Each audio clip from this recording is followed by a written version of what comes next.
பாட்டின் புஸ்தகத்தில் நம்முடைய வேத தியானங்களை கடந்த நாட்கள் ஒரு வாரம் தியானித்தோம். இப்போது அதை தொடரப் போகிறோம். Concerning the book of Song of Solomon, for 1 week before the convention we have meditated and we are going to continue on that. அது ஒரு பாட்டு. That is a song. அந்த பாட்டினுடைய தலைப்பு அன்பு. And the title of that song is love. அது உன்னத பாட்டு என்று அழைக்கப்படுகிறது. It is called as a song of songs. A sublime song. A sublime song. இது எல்லா பாட்டுகளை பார்க்கலும் ஆங்கில மொழிபெயர்ப்பின்படி எல்லா பாட்டுகளின் பாட்டாய் இருக்கிறது. அதனுடைய அர்த்தம் எல்லா பாட்டுகளை விட உன்னதமான மேன்மையான ஒரு பாட்டு. According to English translation, this is the song of all the songs, which means this is the sublime song or the best song. ஏன் அது அப்படி அழைக்கப்படுகிறது என்று இதை ஆராய்ந்து பார்க்கும்போது தான் இனிமேல் தான் நமக்கு தெரிய போகிறது. And why it is called in such a manner, when we meditate further we are going to know about it. இப்பொழுது அந்த ஒவ்வொரு வசனமாக அந்த வசனத்தினுடைய அர்த்தத்தை தியானிப்பதற்கு முன்பாக இந்த புத்தகத்தை அறிமுகப்படுத்தும்படியாக சில காரியங்களை சொல்ல விரும்புகிறேன். Before we go into meditating word by word of this particular song, in order to introduce about this particular book, I want to share you with some information. பொதுவாக பல்லவி என்று ஒரு பாட்டில் காணப்படுகிறது. In every song we have a portion called the chorus. இங்கிலீஷ்ல chorus என்று சொல்வார்கள். In English it is called chorus. Chorus என்று சொன்னால் அது கொஞ்சம் தப்பான மீனிங். இங்கிலீஷ்ல அதனுடைய பேர் ரெஃப்ரெயின் என்று சொல்வார்கள். ரெஃப்ரெயின் என்று சொல்லும்போது மறுபடியும் பாடுகிற ஒரு காரியம். கோரஸ் என்று சொல்வது எல்லாரும் சேர்ந்து பாடுகிற காரியம். When we say chorus, it is something which all together sing together, but it is a bit written wrong in English. Rather we should call it as refrain, which means we need to repeat it quite often. ஆகையால் ஒவ்வொரு சரணம் முடிந்து மறுபடியும் அந்த பல்லவியை பாடுகிறோம். Therefore after every stanza we repeat with that particular refrain or the chorus. கிட்டத்தட்ட எல்லா பாட்டுகளுக்கும் ஒரு பல்லவி தான் இருக்கும். ஆனால் ஒரு சில பாட்டுகளுக்கு ரெண்டு பல்லவிகள் நம்முடைய புத்தகங்களில் உண்டு. Normally in most of the songs we will have one chorus for all the other stanzas, but there are few songs where we might have two stanzas, two chorus. ஆங்கில பாட்டில் அப்படி உண்டு. And in English song we have like that. போன வருடம் கூட அப்படி ஒரு பாட்டை பாடினோம் நம்முடைய கன்வென்ஷன் பாட்டு. Voice of my beloved. In the last year's convention we had such a song called the Voice of my beloved, where we had more than one chorus. அதுபோல இந்த உன்னத பாட்டிலும் சில பகுதிகள், சில வசனங்கள், சில வாசகங்கள் மறுபடியும் வருகிறதை பார்க்கலாம். Likewise in this song of Solomon we can see certain verses or certain phrases repeated very often. உதாரணமாக இவள் யார் அல்லது இவர் யார் என்கிறதான வார்த்தை 3 முறை நாம் பார்க்கிறோம். For example, we can see a phrase called who is she or who is he more than twice in this scripture.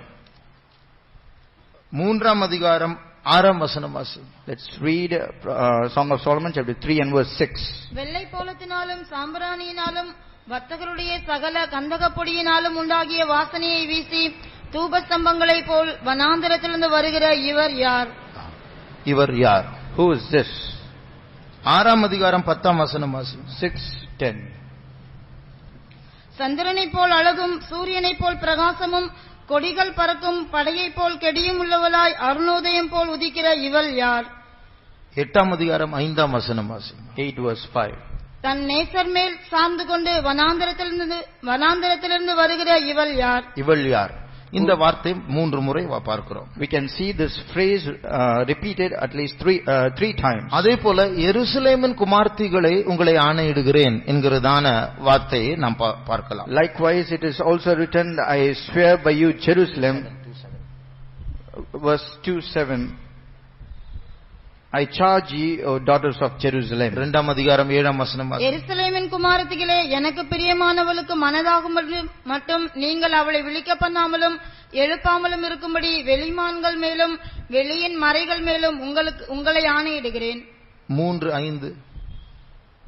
எருசலேமின் குமாரத்திகளே, எனக்கு பிரியமானவளுக்கு மனதாகும் மட்டும் நீங்கள் அவளை விழிக்க பண்ணாமலும் எழுப்பாமலும் இருக்கும்படி வெளிமான்கள் மேலும் வெளியின் மறைகள் மேலும் உங்களை ஆணையிடுகிறேன். 5:8.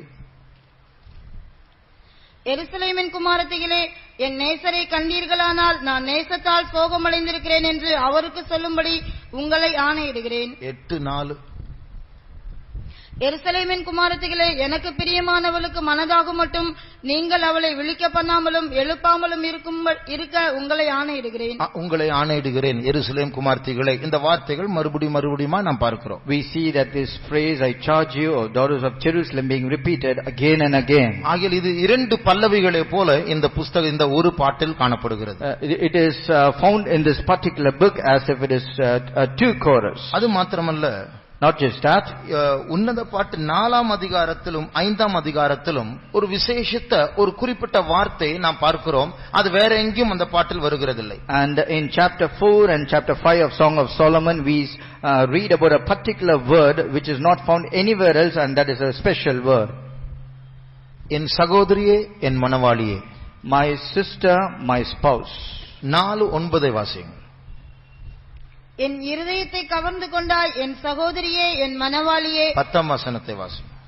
உன் நேசம் எவ்வளவு இன்பமாயிருக்கிறது, என் சகோதரியே, என் மணவாளியே. 12ஆம் வசனம். என் சகோதரியே, என் மணவாளியே. 5ஆம் அதிகாரம் 1ஆம் வசனம். என் சகோதரியே, என் மணவாளியே. பாருங்க, இந்த என் சகோதரி, இந்த மணவாளி இங்க மட்டும் தான் இருக்கிறது. அந்த பாட்டின் வேற எந்த பகுதியிலும் பார்க்க முடியும். In the whole song we can see that this word, my sister, my spouse, is repeated only in these two chapters alone. சில புதிய ஏற்பாட்டில் இருக்கிற வேத நிபுணர்களும் இது எழுத்தின் பிரகாரமாக ஒரு புருஷனுக்கும் ஒரு மனைவிக்கும் இடையில் இருக்கிற உறவை காட்டுகிறது. அதற்கு பிறகு இரண்டாம் தரமாக தான் இது மணவாட்டி மணவாளன் சபை கிறிஸ்து என்று சொல்லலாம் என்று சொல்லுகிறார்கள். Even certain scholars, Bible scholars of New Testament, they argue or they say that whatever is written here, it is said about a physical husband and wife, and later on has a spiritual interpretation about the Christ and the church. ஆனால் நாங்கள் தர்க்கம் பண்ணுகிறது, but we argue, இது முதலாவது கிறிஸ்துவை பற்றியும் மணவாட்டியை பற்றியும் சொல்லப்பட்டிருக்கிறது. it is first written about Christ and his bride. எழுத்தின் பிரகாரமாக அது ஒரு ஆணை பற்றி ஒரு பெண்ணை பற்றி இருக்கலாம். ஆனால் அது நம்முடைய தலைப்பு அல்ல, அது நம்முடைய சப்ஜெக்ட் அல்ல, அது நம்முடைய சம்பாஷணை அல்ல. In literal sense, it might be written as a relationship between a man and a woman, but that is not our title, that is not our argument, and that is not our discussion. ஆகையால் இந்த பாட்டிலிருந்து கிறிஸ்துவை பற்றி சபையை பற்றி தான் நாம் படிக்க போகிறோம். And from this song we are going to learn about Christ and his bride. அதற்கு ஒரு அத்தாட்சி தான் இப்போது நாம் வாசித்த வார்த்தை. ஒரு பெண் ஒரு சகோதரியா இருக்கலாம், இல்லை என்றால் ஒரு மணவாட்டியா இருக்கலாம். ஒரே பெண் சகோதரியாகவும் மணவாட்டியாகவும் இருக்க முடியாது மனுஷர்கள் மத்தியில். And a proof of that is what we read right now, as a woman can be either a wife or a sister. She cannot be both a wife and a sister for a man. ஆனால் கிறிஸ்துவின் மணவாட்டி இந்த இரண்டு ஸ்தானங்களுடையவளா இருக்கிறார். But the bride of Christ has these two positions. ஆகையால் தான் நாங்கள் சொல்லுகிறோம், இது இயேசுவை பற்றியும் மணவாட்டியை பற்றியும் சபையை பற்றியும் சொன்ன உறவில் இருக்கிறதான ஒரு பாட்டு. And therefore we say that this is a relationship which is between Christ, the bride, and the church. இந்த குறிப்பிட்ட உன்னத பாட்டு என்கிற புஸ்தகத்தை வியாக்கியானிப்பது சில நேரங்களில் கஷ்டமா இருக்கு. ஏனென்றால் சில நேரங்களில் மணவாளன் பேசுகிறார், சில நேரங்களில் மணவாட்டி பேசுகிறார். To interpret this Song of Solomon is sometimes a bit difficult, because at times it is the bride who is speaking and at times it is the bridegroom who is speaking. சில நேரத்தில் வசனத்தை வைத்து கண்டுபிடிக்கலாம், இது மணவாட்டி பேசுகிறது, இது மணவாளன் பேசுகிற வார்த்தை. At times we can find out a bit easily that this is the word which is being spoken by the bridegroom or the bride. உதாரணமாக, for example, 1:2 வாசியுங்கள். Let's read chapter 1 and verse 2. அவர் தமது வாயின் முத்தங்களால் என்னை முத்தமிடுவாராக, உமது நேசம் திராட்சரசத்தை பார்க்கிலும் இன்பமானது. இது நீங்களே சொல்ற, இது பேசுறது யாரு? You can yourself say who is speaking this. மணவாளனா மணவாட்டியா? Is that the bride or the bridegroom?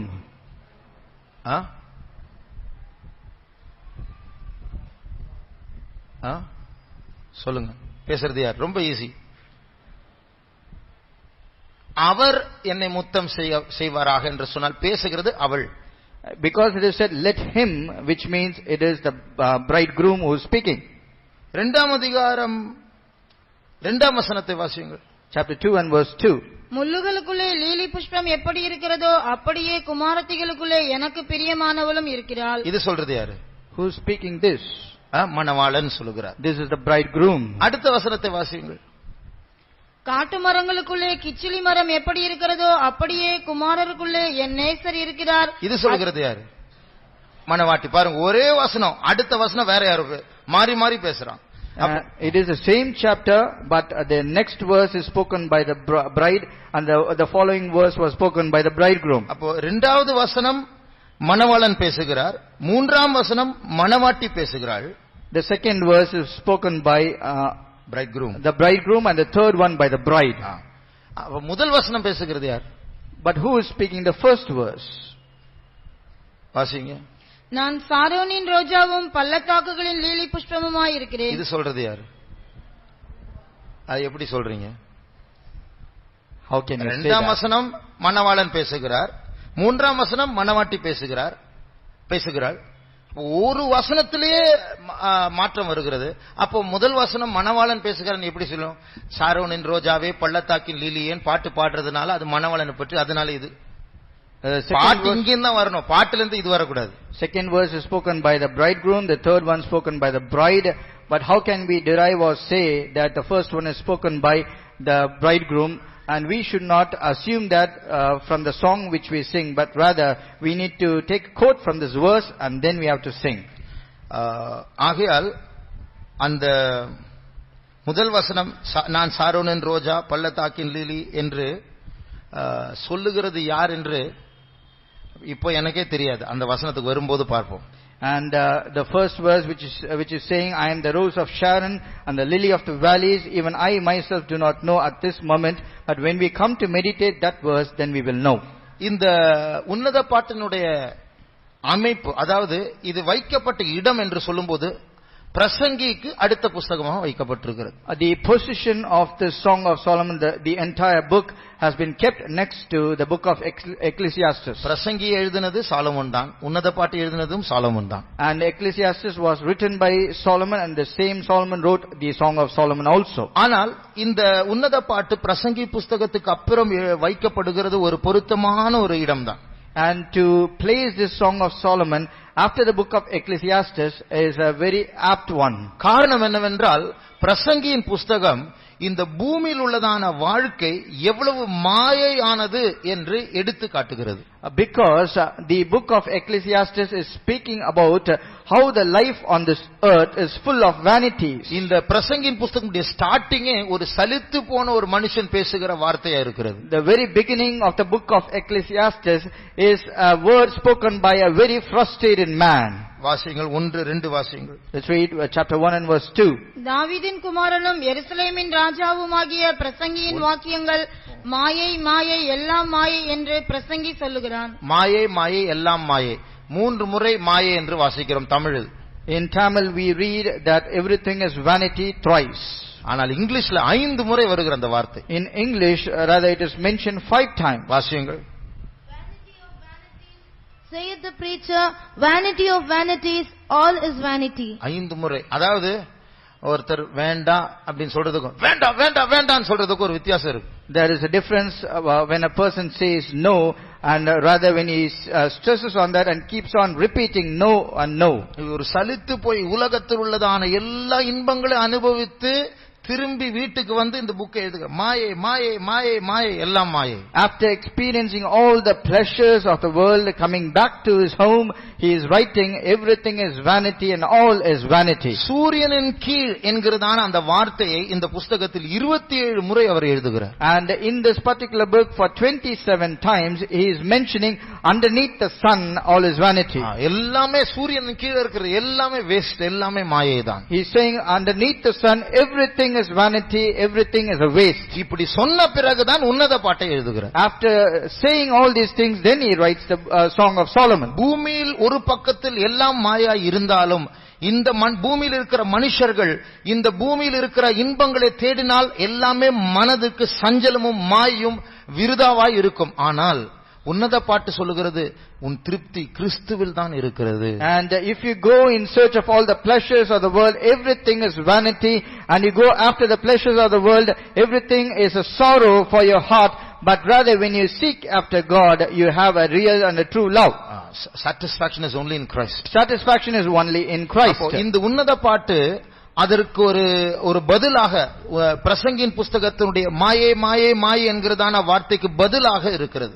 And the Song of Solomon is an answer to all the questions or the vanities which are mentioned in the book of Ecclesiastes. இந்த புஸ்தகம் கிறிஸ்துவை பற்றியும் மணவாட்டி பற்றியும் எழுதப்பட்ட ஒரு புஸ்தகம் என்று நாம் சொல்லுகிறோம். And we say this particular song is written about Christ and his bride. ஆனால் இது பழைய ஏற்பாட்டில் இருக்கிறது. But it is in the Old Testament. அப்படி என்றால் யூதர்களுடைய பைபிளிலும் இது இருக்கிறது. Which means it is also in the Bible which the Jews have in their hand. இது கிறிஸ்துவை பற்றியும் மணவாட்டியை பற்றியும் எழுதப்பட்ட ஒரு புஸ்தகமா இருக்கும் என்றால் பழைய ஏற்பாட்டினுடைய பரிசுத்தவான்களுக்கு இந்த புஸ்தகத்திலிருந்து என்ன பிரயோஜனம் கிடைக்கும்? If this is written about Christ and his bride, then what benefit or profit or understanding will the Old Testament saints derive from this book? அவர்களுக்கு ஒரு ஆணுக்கும் பெண்ணுக்கும் ஒரு உறவை பற்றிய ஒரு வியாக்கியானம் மட்டும்தான் கிடைக்குமா? Will they get only an interpretation concerning a relationship between a man and a woman? பழைய ஏற்பாட்டிலும் தேவன் இஸ்ரவேல் ஜனங்களை தேர்ந்தெடுக்கும் போது இஸ்ரவேல் ஜனங்களோடு ஒரு உறவை வைக்க அவர் விரும்பினார். Even in the Old Testament period, when the Lord want to choose people of Israel as his own people, he want to have a relationship with his own people. எரேமியா 31ஆம் அதிகாரம் 32ஆம் வசனத்தை வாசிக்கும்போது, when we read Jeremiah chapter 31 and verse 32, நான் அவர்களுக்கு ஒரு புருஷனாய் இருந்தேன் என்று சொல்லுகிறார். he says, I have been a husband to them. வாசியுங்கள். நான் அவர்கள் பிதாக்களை எகிப்து தேசத்திலிருந்து அழைத்து வர கைப்பிடித்த நாளிலே அவர்களோட பண்ணின உடன்படிக்கையின்படி அல்ல, ஏனெனில் நான் அவர்களுக்கு நாயகராயிருந்தும் அந்த உடன்படிக்கையை அவர்கள் மீறி அவமாக்கி போட்டார்களே என்று கர்த்தர் சொல்கிறார். நான் அவர்களுக்கு நாயகராயிருந்தேன். I was a husband unto them. அப்போ ஆண்டவர் அவர்களுக்கு இஸ்ரவேல் ஜனங்களுக்கு ஒரு ஹஸ்பண்ட் என்கிற ஸ்தானத்தில் காணப்பட ஒரு புருஷன் என்கிற ஸ்தானத்தில் காணப்பட விரும்பினார். God wanted to be in a position of being a husband unto the people of Israel. அவர்கள் மனைவி என்கிறதான ஸ்தானத்தில் இருக்க வேண்டும் என்று அவர் விரும்பினார். And he also desired that the people should be in a position of his wife. அப்போஸ்தலர் 7ஆம் அதிகாரம் 38ஆம் வசனத்தை வாசிக்கும்போது, when we read Acts of Apostles chapter 7 and verse 38, 7:38, Sinai மலையில் தன்னுடனே பேசின தூதனோடும் நம்முடைய பிதாக்களோடும் கூட வனாந்திரத்திலே சபைக்குள் இருந்தவனும் நமக்கு கொடுக்கும்படி ஜீவ வாக்கியங்களை பெற்றவனும் இவனே. இங்கே இஸ்ரவேல் ஜனங்கள் வனாந்திரத்தில் இருந்த சபை என்று அழைக்கப்படுகிறார்கள். Here the people of Israel, they are called as a church in the wilderness. பழைய ஏற்பாட்டு இஸ்ரவேல் ஜனங்களும் சபையாய் தான் இருந்தார்கள். ஆனால் புதிய ஏற்பாட்டு சபை அல்ல, பழைய ஏற்பாட்டு சபை. Even the literal Israel people in the Old Testament period, they were also a church, but not the New Testament church, but rather an Old Testament church. ஆகையால் பழைய ஏற்பாட்டில் இருக்கிற பரிசுத்தவான்களும் இந்த உன்னத பாட்டை ஆவிக்குரிய விதத்தில் வியாக்கியானம் செய்து நாயகனாகிய தேவனுக்கும் சபையாகிய இஸ்ரவேல் ஜனங்களுக்கும் உள்ள உறவை அதை வியாக்கியானிக்கலாம். And even the Old Testament saints, they can also interpret this particular song as a relationship between their husband who is God and the people of Israel who is the church. ஆனால் பழைய ஏற்பாட்டில் இருக்கிறதான தேவனுக்கும் ஜனங்களுக்கும் இருந்ததான உறவு ஒரு எல்லைக்குட்பட்ட ஒரு உறவாய் இருந்தது. But the relationship between the Old Testament saints or the people and between God had a limit or a boundary.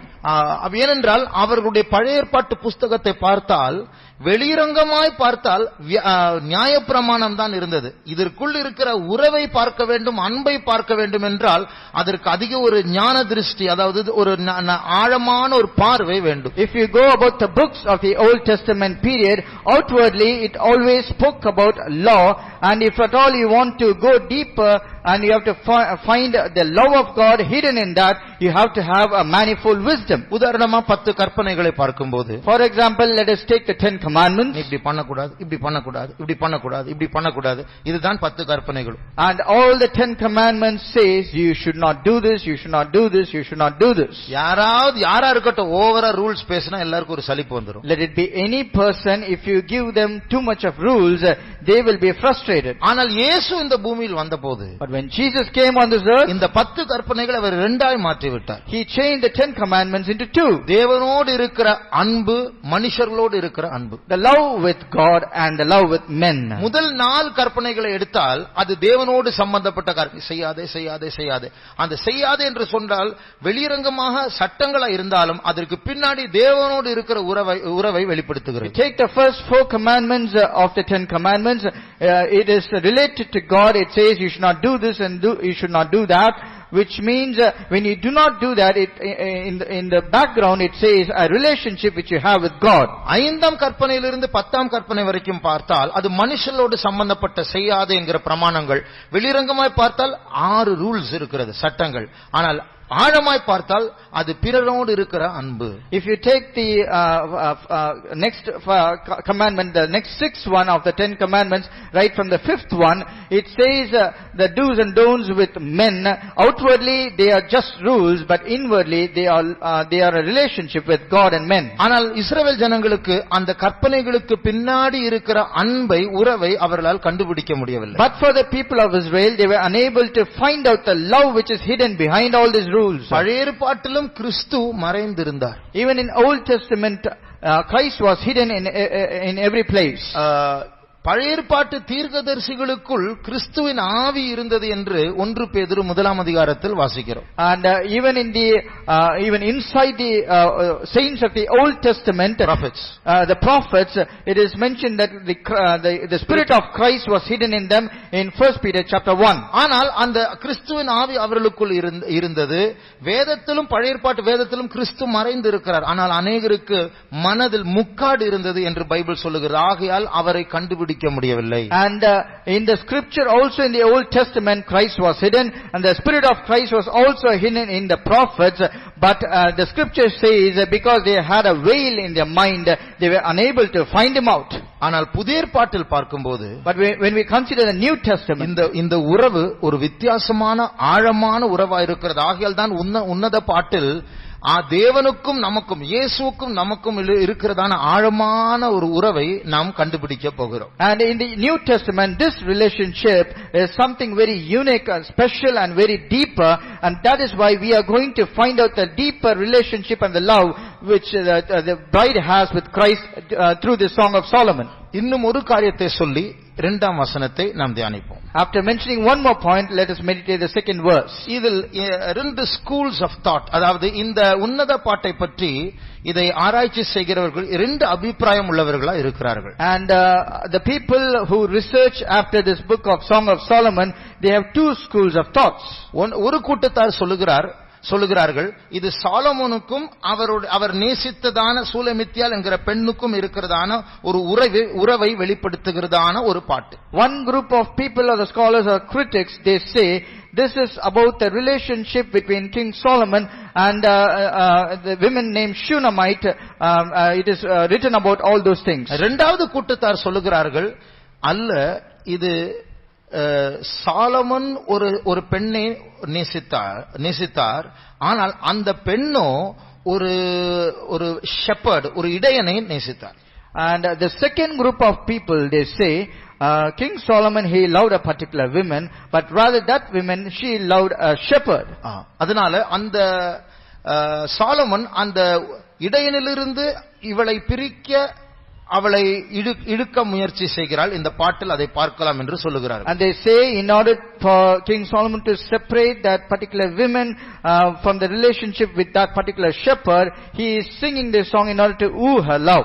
1ஆம் அதிகாரம் 7ஆம் வசனத்தை வாசியுங்கள். Let's read Song of Solomon chapter 1 and verse 7. என் ஆத்தும நேசரே, உமது மந்தையை எங்கே மேய்த்து அதை மத்தியானத்தில் எங்கே மடக்குகிறீர்? எனக்கு சொல்லும். உமது தோழரின் மந்தைகள் அருகே அலைந்து திரிகிறவளை போல் நான் இருக்க வேண்டியதென்ன? சாலமன் ராஜா மத்தியானத்தில் மந்தை மேய்க்க போவாரா? King Solomon, he will go in the afternoon to will he go to take care of the flock in the afternoon? அவர் ஒரு ராஜா, அவரிடம் அரண்மனை, அவர் இடையன் அல்ல. He is a king and his place is in the palace. He is not a shepherd. ஆகையால் ஒரு இடையனை பார்த்து இந்த சூலமித்தியாள் சொல்லுகிறார், என் ஆத்தும நேசரே. This Shunammite is looking at a shepherd and he is calling him a beloved. ஆகையால் இப்படி 2 கூட்டத்தார் 2 அபிப்பிராயங்களை சொல்லுகிறார்கள். Therefore there are 2 group of people with 2 different opinions. எப்படி இருந்தாலும் இந்த கிறிஸ்துவுக்கும் மணவாட்டிக்கும் உள்ளதான அந்த உறவின் வியாக்கியானம் பாதிக்கப்படாது. However it is, the interpretation about the relationship between Christ and his bride will not be affected. இப்பொழுது நாம் ஆரம்பிக்க போகிறோம். Now we are going to commence. 2ஆம் வசனத்தை வாசி. Let's read chapter 1 and verse 2.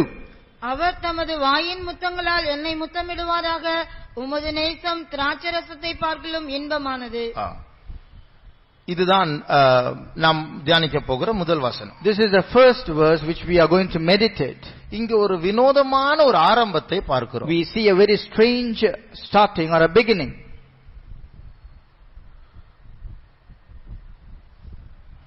இப்போ நான் இமானுவேல் பிரதர் கிட்ட கேக்குறேன்.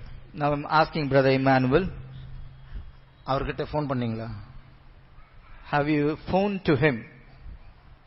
அவர் முழிக்கிறார். ஏன்னா அவர் கேள்வி அது யார் அவரு? He is blinking because திடீர்னு அவர்னு சொன்னா யார் பிரதர் நீங்க சொல்றீங்க? Suddenly if I say have you called to him and that him doesn't have a name, he is blinking because he doesn't know who is that. ஒரு பேரை சொல்லாமல் அவர் என்னை முத்தம் செய்யட்டும். Without mentioning a name, it is mentioned, let him kiss me.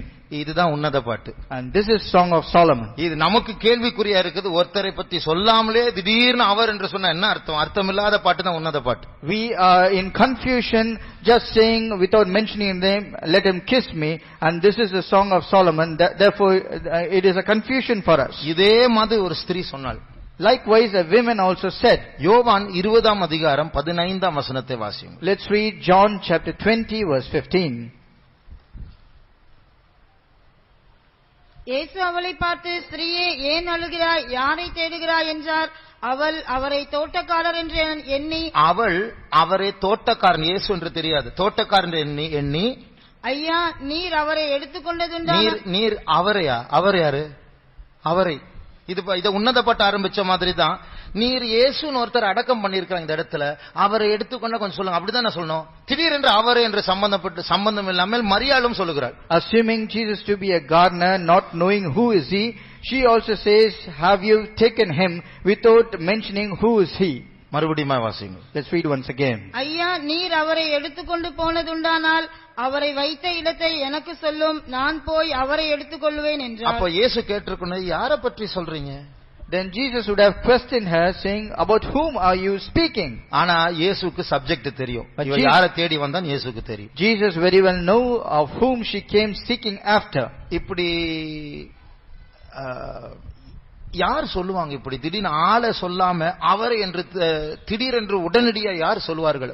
Who will say this without mentioning a person's name suddenly like this? நீங்க ஒரு ஆழ்ந்த நித்திரையில ஒரு சொப்பனம் பார்த்துட்டு இருக்கீங்க. You are in a deep sleep and you are also seeing a dream.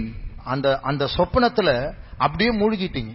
And you are so much submerged into that dream. திடீர்னு யாரும் உங்களை குலுக்கி எழுப்புறாங்க. Suddenly somebody is waking you up hardly. அந்த மயக்கத்துல அவர் எங்க போயிட்டாரு அப்படின்னு கேக்குறீங்க.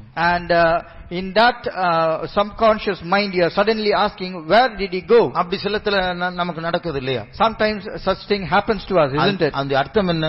What does that mean? அந்த சொப்பனத்தை பார்த்த சீன்ல இருந்து இன்னும் வெளியே வரலன்னு அர்த்தம். Which means you have not come out of that particular scene of that dream which you are dreaming. அப்போ இந்த மரியாள், மக்தலேனா மரியாளும் இந்த சூலமித்தியாலும் ஒரு ஆளை குறிப்பிடாமல் திடீரென்று அவர் என்று சொல்லுகிறார்கள் என்றால் என்ன அர்த்தம்?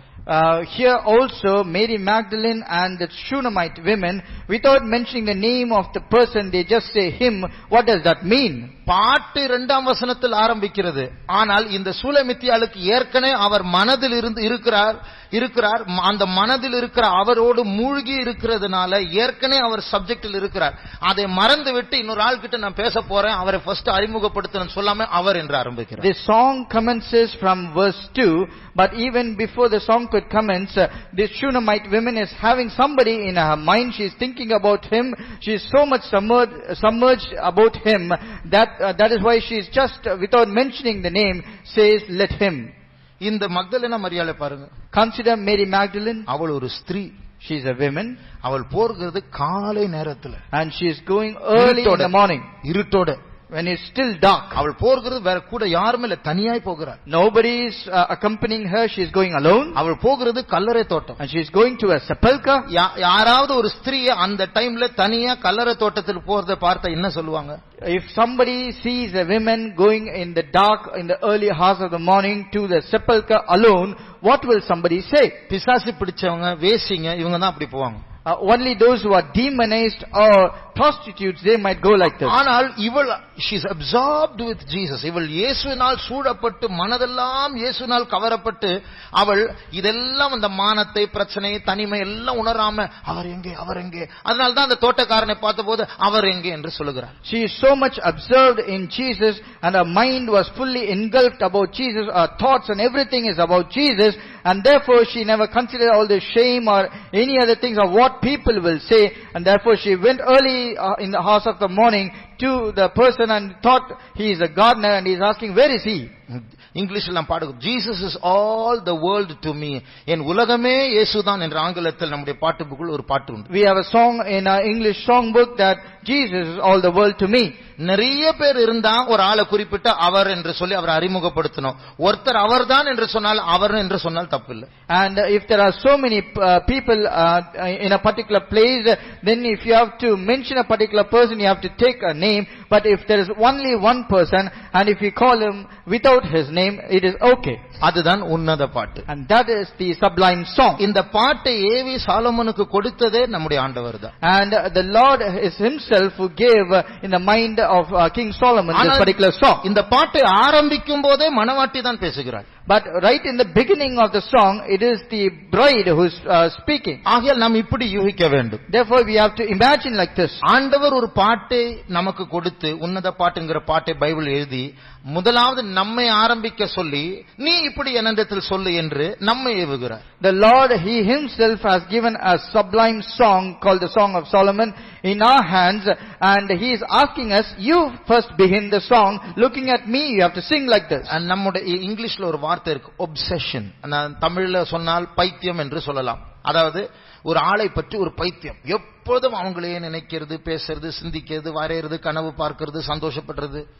And in English there is a word called obsession, where you are so obsessed to a particular person. Always you speak about him, you think about him, you dream about him, all your thoughts are about him.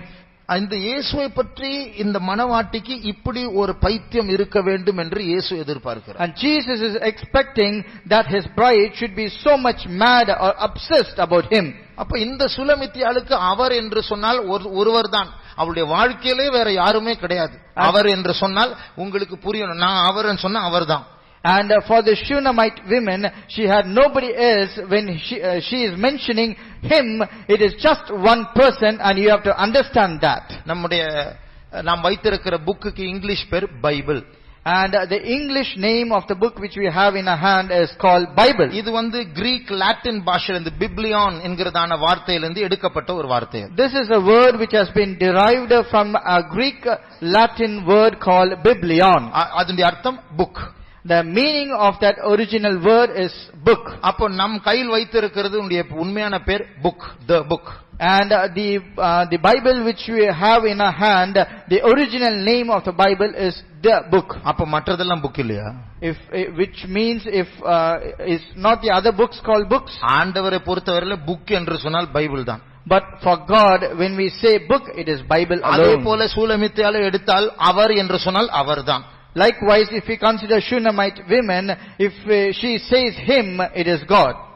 அதனால நம்முடைய உறவும் மணவாட்டியினுடைய உறவு தேவனோடு இருக்கிற உறவு அவ்வளவு தேவ பைத்தியம் உள்ளவர்களாக, தேவனால் ஈர்க்கப்பட்டவர்களா, நிரப்பப்பட்டவர்களா இருக்க வேண்டும். Even our relationship which we have with our God, which we have with our bridegroom, should be such a relationship, mad about him and being completely obsessed about our bridegroom. நாம் இந்த உறவிலிருந்து எவ்வளவு தூரமா இருக்கிறோம் என்று நாம் புரிந்து கொள்ள வேண்டும். We need to understand or consider how far we are from such a relationship. தேவன் நம்மை இவ்வளவாய் நேசிக்கிறார், நாம் எவ்வளவு குறைவாய் நேசிக்கிறோம் என்று அறிந்து கொள்ள வேண்டும். We need to understand that God so much loved us and how less we love him.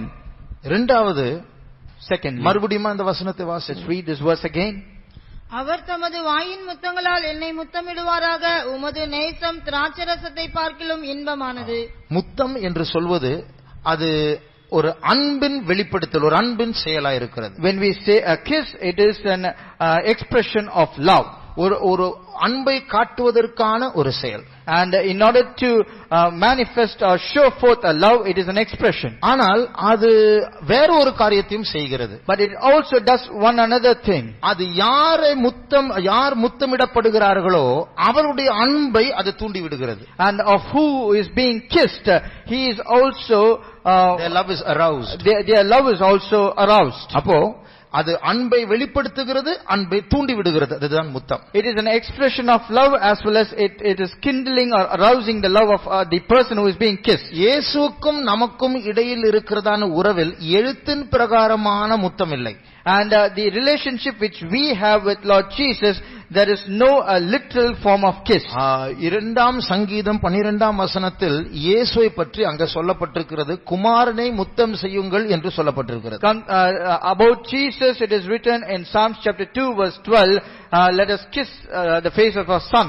அப்போ அதனுடைய அர்த்தம் என்ன? What does that mean? எழுத்தின் பிரகாரமா இயேசு நமக்கு முன்பாக நின்றால் நாம் எல்லாரும் சேர்ந்து அவரை முத்தம் செய்யலாம். In a literal form, when Jesus is standing before us, then we can all go and kiss him. அவர் அதர்சனமானவராய் இருக்கிறார், அவரை எப்படி முத்தம் செய்ய முடியும்? But he is invisible, then how can we kiss him? அவர் எப்படி நம்மை முத்தம் செய்வார்? How can he kiss us? அவர் நம்மேல் வைத்திருக்கிற அவர் பாராட்டுகிறதான எல்லா தயவும் ஆசீர்வாதங்கள் எல்லாமே அவருடைய முத்தமாய், ஏனென்றால் அது அவருடைய அன்பின் வெளிப்படுத்து. And all the blessings and all the favor and the loving kindness which he is showing forth to us is an embodiment of his love, and that is the kiss which he is giving to us. நாம் அவருக்கு செய்கிறதான எல்லா ஆராதனையும், அவருக்கு நாம் செய்கிற எல்லா பணிவிடையும் அவருக்கு முத்தமாய் இருக்கிறது. And all the worship which we do to him and all works and deeds which we do to him or the kiss which we offer unto him. அப்போ ஆண்டவர் சொல்லுகிறார், அவர் என்னை முத்தம் செய்யட்டும் என்று நீ என்னை பார்த்து பாடு. And the Lord is saying that let him kiss me, and this is how you have to sing to me. நாம் எல்லாரும் இயேசுவை முத்தம் செய்ய வேண்டும், இயேசு நம்மை முத்தம் செய்ய வேண்டும் என்று அவரை அழைக்க வேண்டும் என்று தான் 2ஆம் வசனம் சொல்லுகிறது. The second verse says that we should all look at Jesus and sing unto him saying, Lord, come and kiss us. அப்போ அவர் நம்மை முத்தம் செய்யும்போது, when he comes and kisses us, நம்முடைய அன்பு தூண்டி விடப்படுகிறது.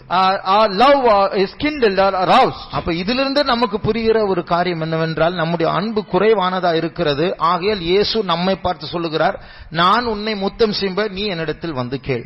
Because our love is very short and we lack in that particular love, therefore the Lord is coming and telling us, come and ask me in order for me to kiss you.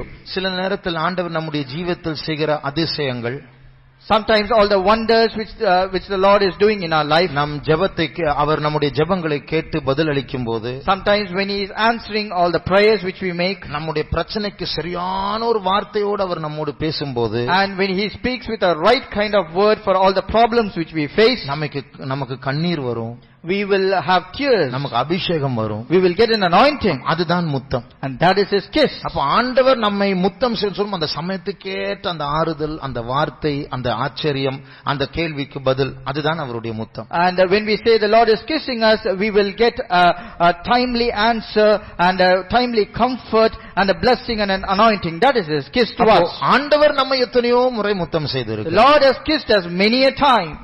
நாம் எத்தனை முறை ஆண்டவரை முத்தம் செய்திருக்கிறோம்? How many times have we kissed our God? நாம் ஊழியம் செய்கிறோம், ஆனால் அவருக்கு பிரியமான விதத்தில், ஏற்றுக்கொள்ளப்படக்கூடிய விதத்தில் செய்கிறோமா? We minister unto God, but are we doing in a way that it is acceptable by God? நாம் ஆராதனை செய்கிறோம், ஆனால் அவருக்கு விருப்பமான, அவர் அதை முத்தம் என்று அழைக்கக்கூடிய விதத்தில் ஆராதனை செய்கிறோமா? We worship God, but are we worshiping in a form that the Lord is considering that to be a kiss from us?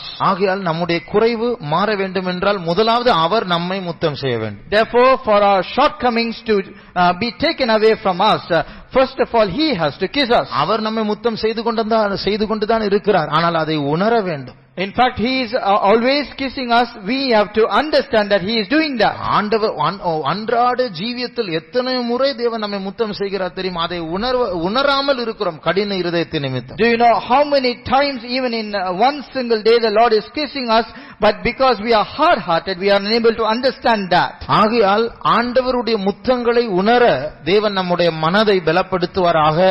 மறுபடியும் அதற்கு பதிலாக அவரை முத்தம் செய்ய தேவன் நமக்கு உதவி செய்வாராக. May the Lord strengthen our mind in order to understand the kiss of God which He gives us, and that we should also kiss Him back. We should understand that. மறுபடியும் இந்த இரண்டாம் வசனத்தை வாசி. Let's read that second verse once again. அவர் தமது வாயின் முத்தங்களால் என்னை முத்தமிடுவாராக, உமது நேசம் திராட்சரசத்தை பார்க்கிலும் இன்பமானது. இங்கே இரண்டு வார்த்தைகளை பார்க்கிறோம். Here we see two words. முதல் பகுதி, இந்த இரண்டாம் வசனத்துடைய முதல் பகுதியில் அவர் என்று பார்க்கிறோம். The first portion of the second verse we see Him. Third person, அது ஒரு மூன்றாம் நபரை பற்றி பேசுகிறது போல். It's speaking about a third person. இரண்டாவது பகுதியை வாசிங்க திருப்பி. Let's read the second portion. உமது நேசம் திராட்சரசத்தை பார்க்கிலும் இப்ப இன்பமானது. அவர் போயிடுச்சு, இப்ப உம்மது, அந்த உம்மது யாரு? And now the third person has disappeared. Now it is mentioned as thy. And who is this? அதாவது அன்பு ஆரம்பிக்கும் போது ஆரம்பத்தில் எப்பொழுதும் ஒரு தயக்கம் இருக்கும். When the love is beginning or it's having a commencement, always there will be a hesitation. ஒரு வீட்டுக்கு போய் ஒரு சின்ன குழந்தை முதல் முறையா பார்க்கும்போது அந்த குழந்தை நம்ம கிட்ட வராது. When you go to a house, you see a little child. On the first appearance, the child will not immediately come to you. நம்ம என்னதான் சிரிச்சாலும் அதுக்கு ஓடி போயிடும். No matter how much you laugh at it, it will run away from us. ஆனா ஒரு அரை மணி நேரம் அங்க இருந்து பாருங்க, அது மடியில வந்து But உட்கார்ந்து. after spending half an hour with that, automatically it will come and sit on your lap. அதே போல ஆரம்பத்தில் இந்த சுலமித்தியாளுக்கு அவர் என்று சொல்லுகிறாள், அந்த வசனம் முடிவதற்கு முன்பாக உமது என்று சொல்லுகிறார். அது தூரத்தில் ஒரு தயக்கத்தோடு அவரை அப்ரோச் பண்ணி இப்போது நெருங்கி விட்டார். In the beginning, the Shunammite women, she is saying in a third person, saying him, because it was with a hesitation. But before completing this verse, she is saying thy, because she has come close to him. இங்கிலீஷ்ல affability, affable என்கிற ஒரு வார்த்தை உண்டு. அதனுடைய அர்த்தம் என்ன தெரியுமா? நெருங்கக்கூடியவர். அதாவது இயேசு, Jesus is an affable person என்றால் இயேசு எளிதாக நெருங்கக்கூடிய, நம்ம யாரும் பயப்பட தேவையில்லை, கிட்ட போகலாம். பிள்ளைகள் கூட அவர் கிட்ட போவாங்க, பிள்ளைகளை கைகளை தூக்குவார், யாரும் அவர் கிட்ட போறதுக்கு தயங்க மாட்டாங்க. In English there is a word called affable, which means a person is easily approachable. Jesus is like that. Anyone can easily go and approach him, get close to him, even if it is a little child. There is no restriction, they can easily go and approach him. அப்போ நம்முடைய மணவாளன் இயேசு அப்படிப்பட்டவர். Our bridegroom Lord Jesus is like that. அதனால தான் நம்ம எல்லாரும் ஈஸியாக ஜெபிக்கிறதுக்கு ஈஸியா போகலாம். Therefore நம்ம தயங்க தேவையில்லை. Therefore we can go to him to be prayed for very easily without any hesitation. பயம் இல்லாம முட்டி போட்டு இயேசுவே அப்படினு சொல்லலாம். Without any fear we will kneel down and we very easily call upon his name. அப்போ இயேசுவை கூப்பிடுவதற்கு நமக்கு எவ்வளவு சாதகமானவரா இருக்கிறார். He is so favorable to call by his name Lord Jesus. அவர் அவ்வளவு கிட்ட போய் நெருங்கக்கூடியவர் இருக்கிறதுனால தான் நம்ம ஜெபிக்கிறதே இல்ல. And because he is so affable and very easily approachable, we don't pray. நீ கிட்ட வா, எப்போன வரல, நீ ஒன்னும் பயப்படாத, நான் எப்போது இருக்கிறேன், நீ பயப்படாம வரலாம்னு சொல்றதுனால தான் நம்ம போறதே இல்ல இப்போ. Because he is saying you can come to me anytime, you can approach me easily, I am always very easily approachable. And because of that we don't pray and we take it very lightly. ஆண்டவரே நான் தப்பு பண்ணி இருக்கிறேன், நான் நீங்க திட்ட மாட்டீங்களா? இல்ல திட்ட மாட்ட, வா கிட்ட வா, அப்படி நான் நாளைக்கு வரேன். And we say, oh Lord, I have did something wrong, if I come to you, will you scold me? He says, no, I will not scold you, you can come to me. Then we will say, okay, I'll come tomorrow. நம்முடைய கண்களை மூடுவோம். Let's close our eyes. ஆண்டவர் நம்மை எவ்வளவு நேசிக்கிறார். See how much the Lord loves us. நாம் இந்த Bible study எவ்வளவு கேட்கிறோமோ தெரியாது, ஆனா இந்த பைபிள் ஸ்டடி இயேசு கேட்டுட்டு நம்ம ரியாக்ஷன் எல்லாம் பார்த்துட்டே இருக்கிறார். நேசிப்பீங்களா? We do not know how much we are listening to this Bible study, but Lord Jesus is carefully listening to this particular Bible study, and He is waiting for a reaction saying, will you love me? நாம் எவ்வளவா நேசிக்க போகிறோம்? How much are we going to love Him? அவர் என்னை முத்தம் செய்யட்டும். Let Him kiss me. உம்முடைய அன்பு திராட்சரசத்தை பார்க்கலும் மேன்மையா இருக்கிறது.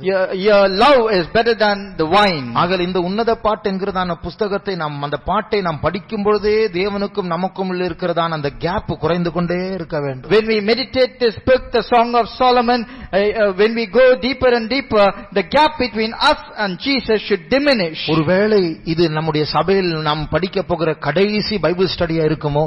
Perhaps it could be the last Bible study which we are going to learn being in this church. அதனால்தான் தானியேல் புத்தகத்தில் கடைசி நாட்களை பற்றி எத்தனையோ காரியங்களை படித்துவிட்டு இப்போது உன்னத பாட்டை அவர் படிக்க ஏவுகிறார். ஏனென்றால் நித்திய விவாகம் சமீபமாக இருக்கிறது. It is therefore, after reading much about the times of the end or the end times through the book of Daniel, the Lord is speaking through the Song of Solomon about his love, because the eternal marriage is fast approaching. நம்முடைய இருதய கடினம் மாறட்டும். Let the hardness of heart change. நம்முடைய நேசரை நேசிக்க நாம் பழக வேண்டும். Let us practice to love our beloved. அவருடைய அன்றாட முத்தங்களை உணர்ந்து அவரை நேசிக்கும்படியா நம்முடைய அன்பு தூண்டப்படட்டும். Let us feel the daily kisses of God and let our love be kindled for him. இன்றைக்குள்ள நம்முடைய ஜீவியமானது உலகம் அதாவது ஒரு இரண்டாவது கண்ணோட்டத்தில் படிச்சோம் இல்லையா, இந்த சுலைமித்தியால் ஒரு இடையனை நேசிக்கிறாள். ஆனால் சாலமன் அவளை ஈர்க்கப்பார். நீ வா, நான் உனக்கு அரண்மனை வச்சிருக்கிறேன்.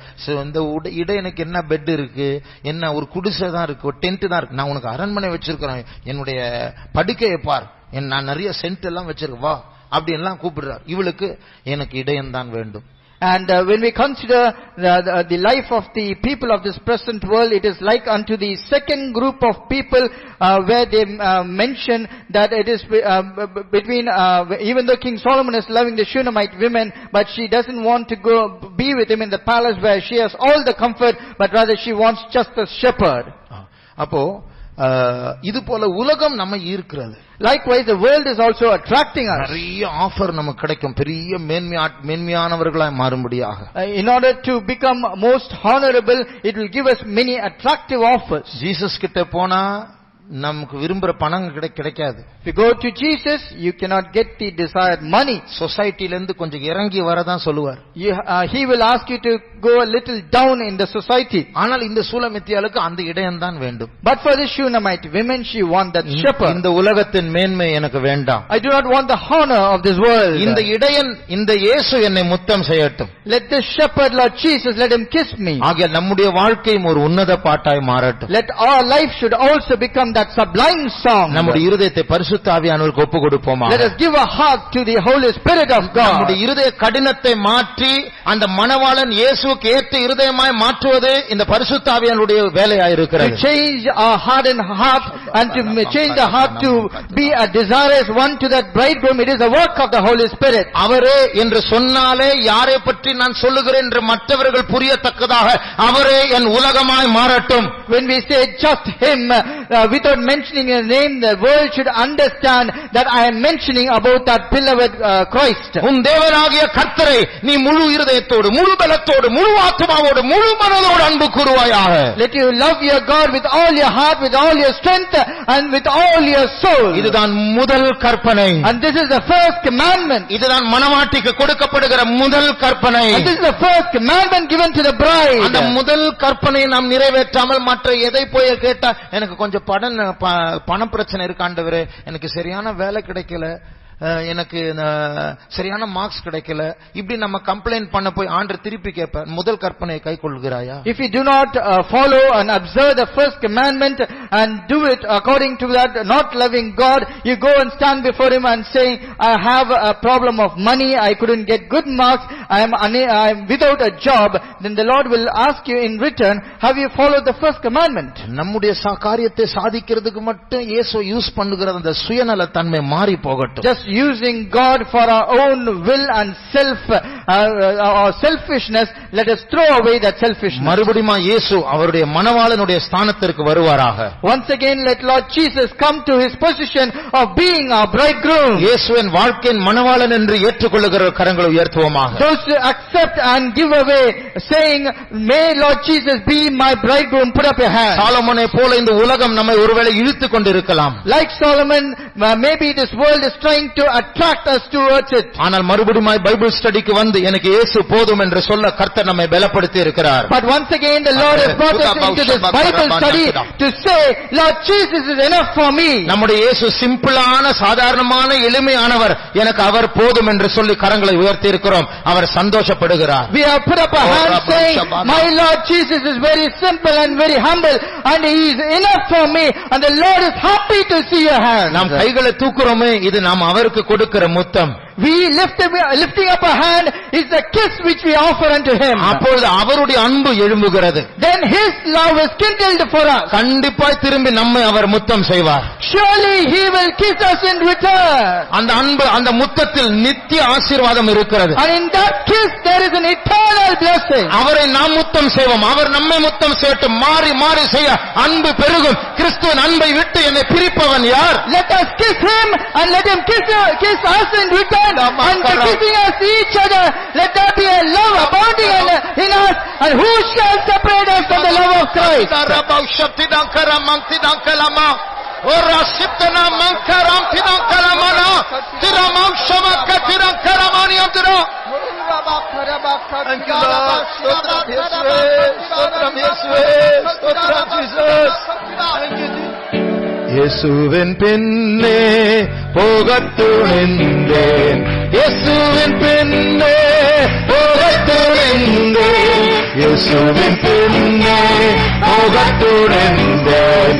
பின்னோக்கே நான், பின்னோக்கே நான், பின்னோக்கே நான், பின்னோக்கே நான். இயேசுவின் பின்னே போகத் துணிந்தேன், இயேசுவின் பின்னே போகத் துணிந்தேன், இயேசுவின் பின்னே போகத் துணிந்தேன். பின்னோக்கே நான், பின்னோக்கே நான், பின்னோக்கே நான், பின்னோக்கே நான். இயேசுவின் பின்னே போகத் துணிந்தேன், இயேசுவின் பின்னே போகத் துணிந்தேன், இயேசுவின் பின்னே.